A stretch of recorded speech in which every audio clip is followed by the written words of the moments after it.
네, 들으신 것처럼 오늘 청와대가 정무수석 등 추가 인사 발표를 단행했습니다. 문 대통령은 앞서 오늘 새벽 북한 도발 이후 국가안전보장회의를 긴급 소집하고 북한의 도발에 엄중 경고 메시지를 내놨습니다. 네, 관련 이야기 두 분의 전문가 모시고 나눠보겠습니다. 최영두 전 국회 대변인, 김영주 전 민주당 의원 나와 있습니다. 안녕하세요. 네, 어서 오십시오. 안녕하세요. 네, 앞서 이제 저희랑 같이 보셨는데 네. 정무수석의 충청 출신 삼선 의원을 지낸 전병헌 전 의원이 발탁이 됐습니다. 어떻게 평가하십니까?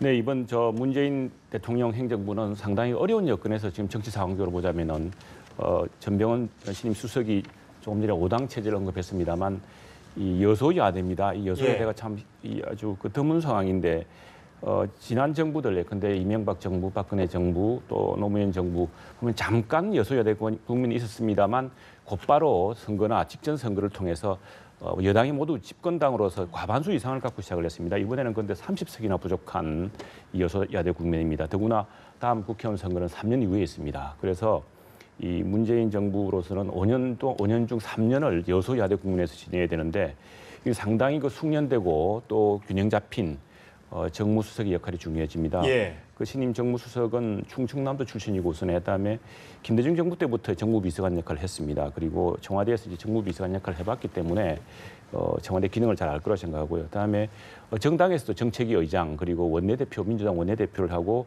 여야 간의 교섭을 많이 해본 분이십니다. 그러니까 아마 이 청와대 국회의 가교 역할, 특히 여소야대 체제, 5당 체제, 굳이 5당 체제라는 말씀인데 사실은 원내정당은 4당이죠. 4당인데 이 4당 간의 합리적인 그 균형과 절충을 통해서 지금 문재인 정부가 필요한 여러 가지 긴급 현안 법안들을 추진하는데 어떤 교량 역할을 이제 할 수 있을 것으로 봅니다. 네, 김 의원님은 어떻게 보셨습니까? 예, 우선 그동안에 사실은 이제 비서실장이 좀 젊은 비서실장입니다. 그래서 네. 이제 과거의 개념으로 보면은 좀 비서실장하고 정무수석이 좀 오히려 정무수석이 예. 중량감이 더 있는 분이 오셨어요. 그것은 대통령께서 비서실의 분위기는 젊고 활동적으로 역동적으로 가져가다. 그러나 정무라고 하는 것이 얼만큼 중요하다. 말하자면 통합과 협치라고 하는 부분에 있어서 예. 그야말로 이 부분도 또한 과거로 보면 파격적인 것이죠. 그만큼 또 그 야당과의 관계라는 것이 중요하다는 것이 이 인선안에 포함되어 있습니다. 뭐 이미 청와대에서 경험이 있고 또 제일 중요한 것은 국회 안에서의 논리는 뭐 최 대변인 아시다시피 몇 선이냐가 굉장히 중요하고 예. 또 최근까지 정치 일전에서 있어 왔고 원내대표를 하셨고 또 더 하나 좋은 것은 현역 의원이 아니라는 것이죠. 또 사실 현역 의원일 경우에는 사실은 어떤 면은 우리는 내각제적 요소가 있어 충분히 문제가 되는 건 아니지만 법적인 문제는 아니지만 그래도 뭐 여당 입장에서는 한 의석이 이렇게 좀 예. 어려워지는 부분이 있는데 그런 것까지를 포함한다면 상당히 높은 점수를 줄 수 있지 않겠냐 그런 생각이 듭니다. 네, 또 이번에 신설된 사회혁신 수석 비서관에는 하승창 전 서울시 정무부시장, 정책실 산하사회수석에는 김수현 전 환경부 차관이 이제 발표가 됐는데요. 이 두 수석을 고른 거에 있어서 어떤 점에 방점을 둔 인사였다고 보십니까? 아마 이 부분은 우리 김 의원님께서 잘 아실 네네. 걸로 생각되는데 제가 한마디 보태자면은 이제 이 청와대 비서실은 역시 대통령과 함께 새로운 어떤 정책 의제, 새로운 정책 우선순위를 정해서 추진할 뿐입니다. 그래서 통상 직업 공무원보다는 이 별정직 정무직을 통해서 발탁을 통해서 청와대와 정부 정책 의제의 새로운 우선순위를 설정하게 된 역할을 합니다. 하승창 수석 경우에는 사회학자 출신으로 시민운동을 오랫동안 해온 분이고 예. 또 서울시에서 정무부시장으로서 행정 경험을 쌓아왔습니다. 마찬가지로 김수현 수석은 원래 이제 관료 출신이고 또 도시공학을 전공했습니다. 환경 분야 그리고 노무현 정부 때 이미 그 청와대에서 이렇게 그 정책 국정과제 비서관 같이 굵직한 어떤 비서관을 해왔기 때문에 청와대 업무, 정부의 정책 조정 업무, 대통령이 추진하고자 하는 중요 의제를 어떻게 정부 정책과 효율적으로 이렇게 배치시켜내느냐 하는 이런 것들을 우선적으로 처리할 수 있는 그런 배경을 가지고 있다고 봅니다. 대통령의 중요한 철학과 정책의 원칙을 담을 인사니까요. 이건 뭐 대통령의 판단에 따라서 대통령의 진솔관계에 따라서 정할 수밖에 없다고 생각합니다. 예. 김 의원님께서 한 말씀 해주시죠. 우선 이제 그 정책실장 같은 경우는 정책을 아우르는데 상당한 전문가여야 되는데 예. 우리 김수현 교수, 김수현 전 차관은 그런 일을 굉장히 많이 도맡아 왔습니다. 과거 노무현 정부에도 그렇고 박은순 시장 시절에서도 초기에 정책자문교수단 회의를 전체 꾸렸고 예. 서울연구원에서 일을 하셨고 그렇기 때문에 자기 전공 플러스 그러니까 환경, 부동산, 건축 플러스 그동안에 그 정부 내에서 다양한 어떤 의제들을 총화할 수 있는 그런 정책 역량과 또 하나는 이 성품을 그렇게 갖고 있어요. 자기 성격이 강하지 않고 저도 서울시에서 같이 일을 해왔지만 네.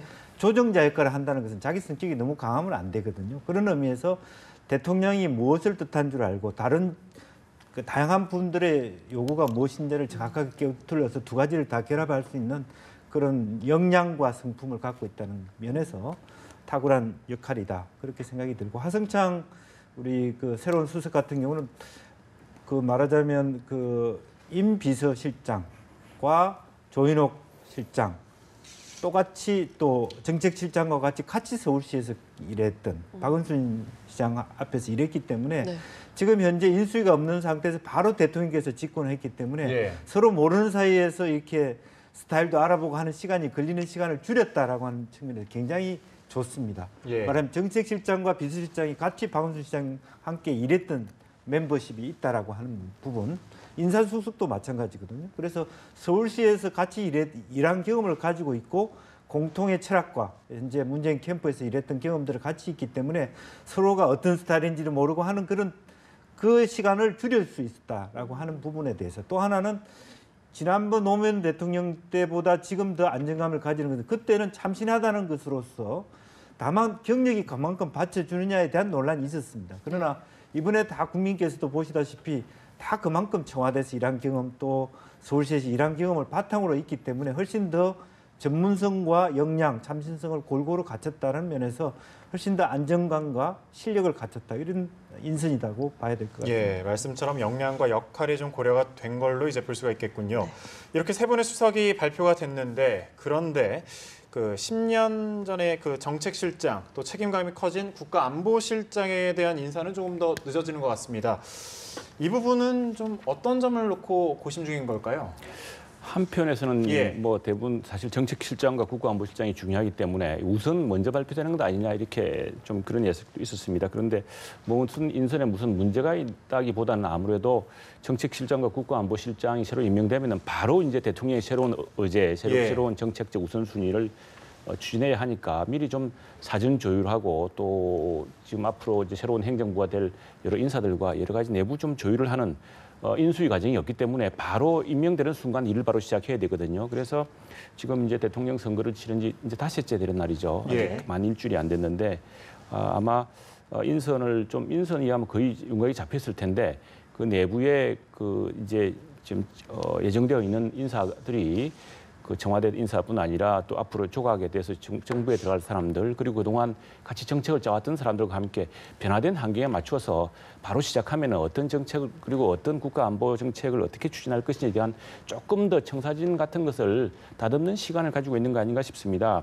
근데 오늘 이제 사회수석의 김수현 세종대 교수가 발탁됨으로써 당초 이 정책실장의 김수현 교수도 이제 금융이 됐었거든요. 예. 그래서 그렇게 되면은 지금 김석동 전 금융위원장 그리고 김동연 아주대 총장 전 국무조정실장이었죠.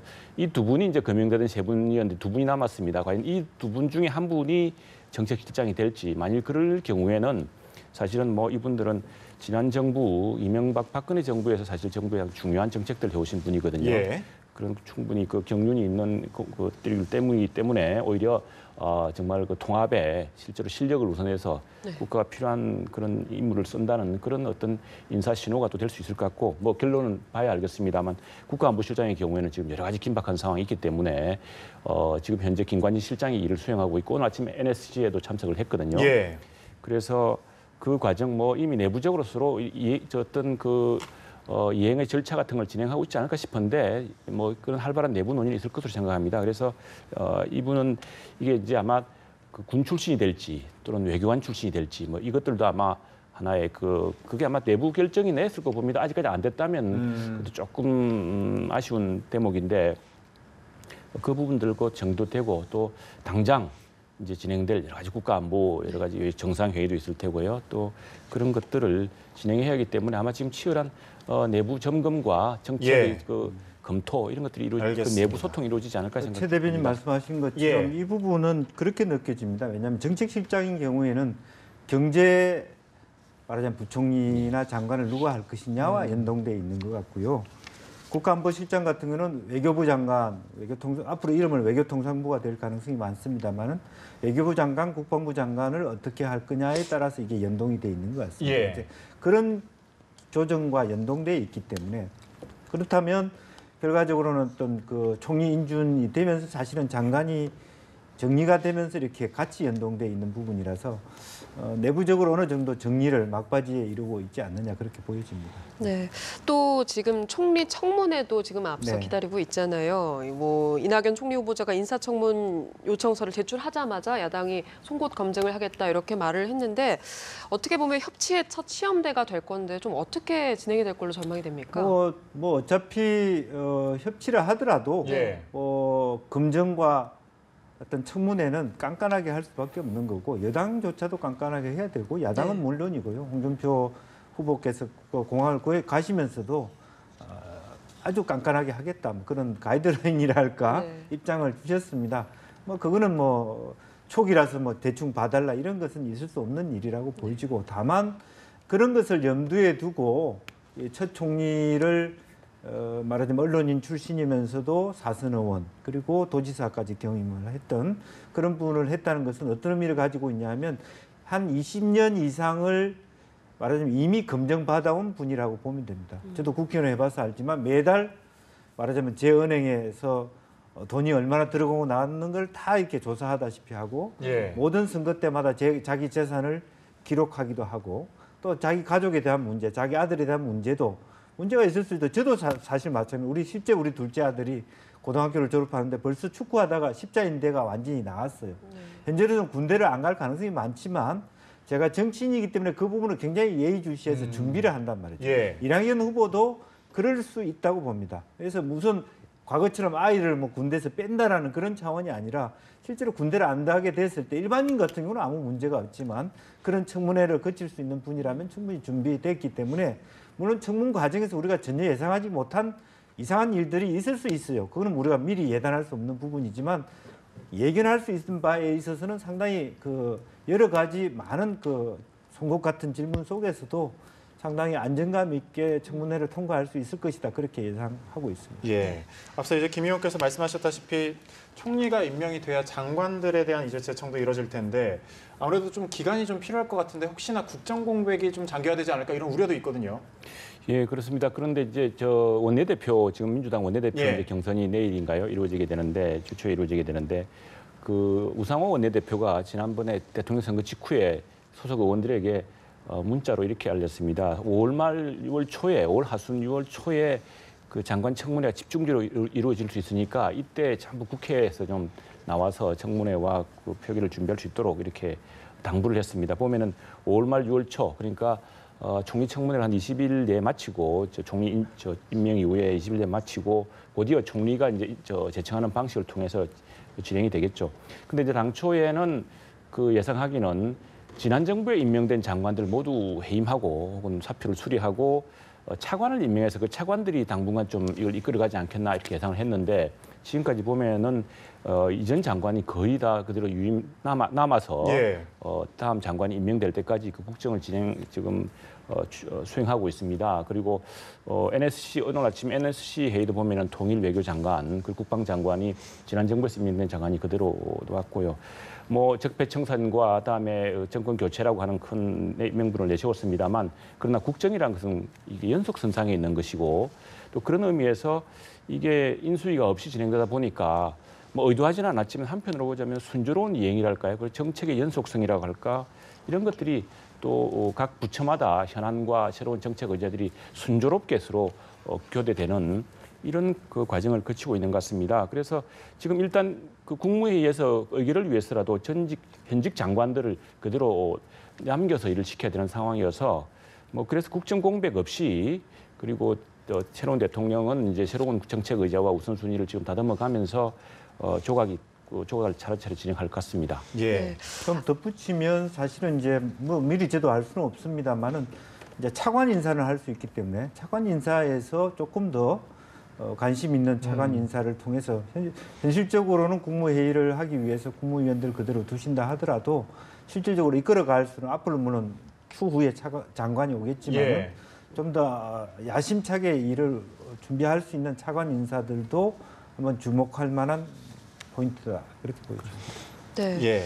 문재인 대통령 취임하고 정말 바쁘게 행보를 펼치고 있는데 어제는 기자들이랑 북악산 산행에 나서기도 했다고 하더라고요.